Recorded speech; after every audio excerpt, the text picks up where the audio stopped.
নমস্কার বন্ধুরা, তোমরা সবাই ভালো আছো তো? আমরাও ভালো আছি, তোমরাও ভালো থেকো। তোমাদের জন্য অনেক অনেক ভালোবাসা রইল। শৈলবালা রান্নাঘরে দেখুন, থোড় নিয়েছে। এইটা থোড়টা না নুন মাখিয়ে রেখে দিয়েছিল।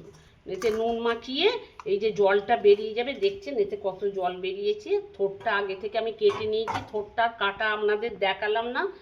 থোড় তো অনেক রকম করে খাওয়া যায়। থোড় ছোলা দিয়েও খায়, তারপরে এমনি জিরে ফোড়ন দিয়েও, কালো জিরে ফোড়ন দিয়েও রান্না করে, ভাজা খায়। আমি আজকে আপনাদের দেখাবো চিংড়ি থোড়। থোড় চিংড়ি আজকে দেখাবো। থোড় দিয়ে কিভাবে চিংড়ি করবেন আমি দেখাবো। এই যে চিংড়ি মাছ নিয়েছি, চিংড়ি মাছে আমি নুনটা মাখিয়ে নিলাম, নুন আর হলুদ চিংড়ি মাছটায় মাখিয়ে নিলাম।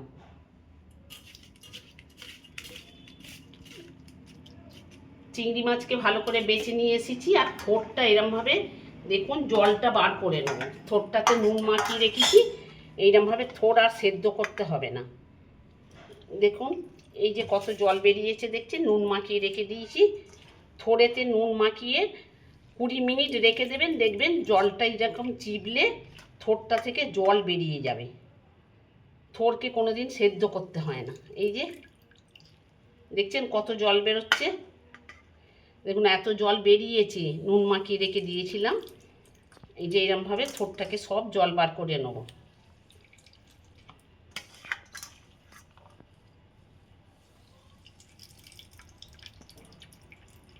দেখুন হলুদ মাখাইনি আগে থেকে শুধু নুনটা মাখিয়ে রেখেছি। মাখিয়ে রেখে কড়াতে দেখুন সর্ষের তেল দিলাম, একবার সর্ষের তেল দিয়ে দিলাম। চিংড়িটা ভেজে নেবো, আগাম চিংড়িটাকে ভেজে নেবো। আর জিরেটা আপনারা প্রথমে খোলায় জিরেটা ভেজে নেবেন, গোটা জিরে লাস্টে গুঁড়িয়ে দেবেন। আপনাদের যদি জিরে ভাজা গুঁড়ো থাকে, আমি আর ওটা দেখালাম না। আমি জিরে ভাজা আমাদের গুঁড়ো আছে, আমি করে রেখেছি। ওই জিরে ভাজা গুঁড়ো লাস্টে দেবো। আপনারা আগাম শুকনো খোলায় জিরে ভাজাটা ভেজে নেবেন, ভেজে আর গুঁড়িয়ে রাখবেন। ওটা আর দেখালাম না। একবারে কড়াই তেল দিয়ে দিলাম।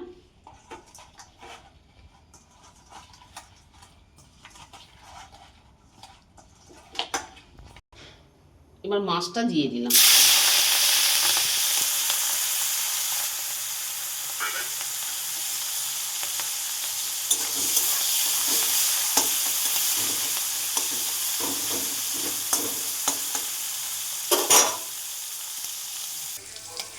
দেখুন বন্ধুরা, মাছটা ভাজা হয়ে গেছে। মাছটা এবার তুলে নেব, মাছটা তুলে নেব।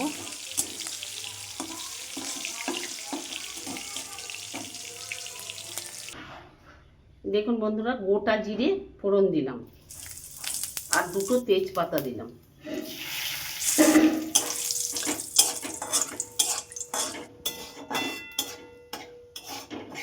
দেখুন বন্ধুরা, এবার থোড়টা দিয়ে দিলাম। দেখুন থোড়টার জল বেরিয়ে কিরম একদম ন্যাকড়া পানি হয়ে গেছে। থোড়টা দিয়ে ভাজবো।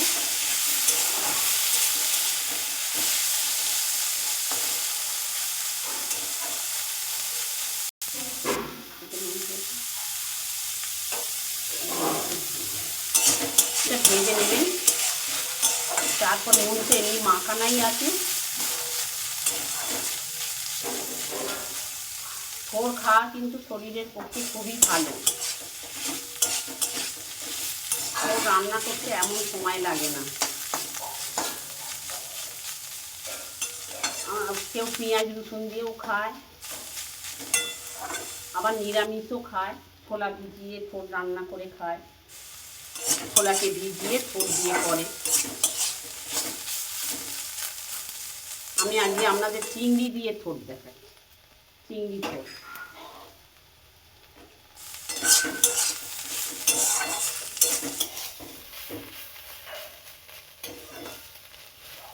এতে হলুদ গুঁড়ো দিলাম,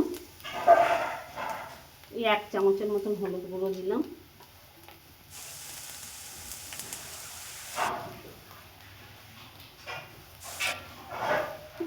ওই 1 চামচের মতন লঙ্কা গুঁড়ো দিলাম।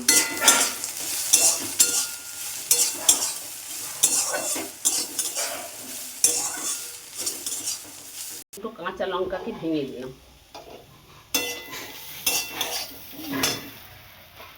নুন দেওয়া রয়েছে, নুনটা আপনারা চেখে দেবেন, নুনটা দিলাম। নুন ঝালটা চেখে দেবেন। মাছটা দিয়ে দিলাম।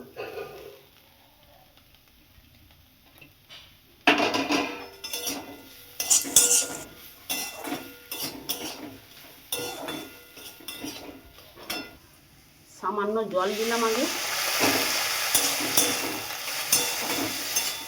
আর একটু কষবো।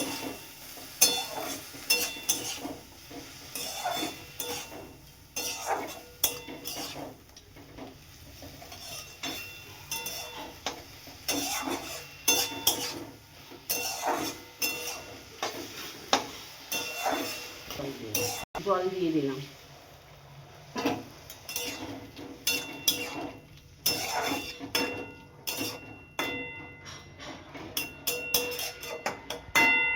বন্ধুরা চাপা দিয়ে দিলাম। দেখুন বন্ধুরা, চাপাটা খুললাম, হয়ে গেছে।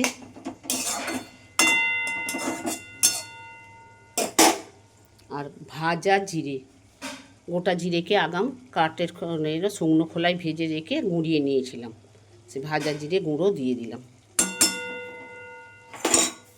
দিয়ে নিভিয়ে দিলাম।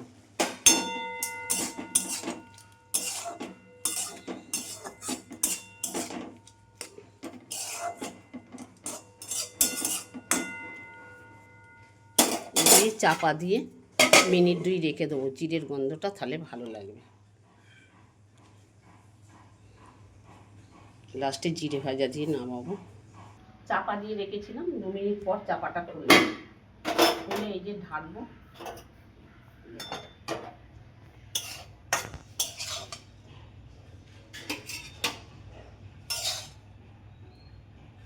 কিছুই কিন্তু মশলা দিইনি, লঙ্কা গুঁড়ো, হলুদ গুঁড়ো আর গোটা জিরে আর তেজপাতা ফোড়ন দিয়েছি, আর ভাজা জিরেকে গুঁড়িয়ে লাস্টে ছড়িয়ে দিয়েছি।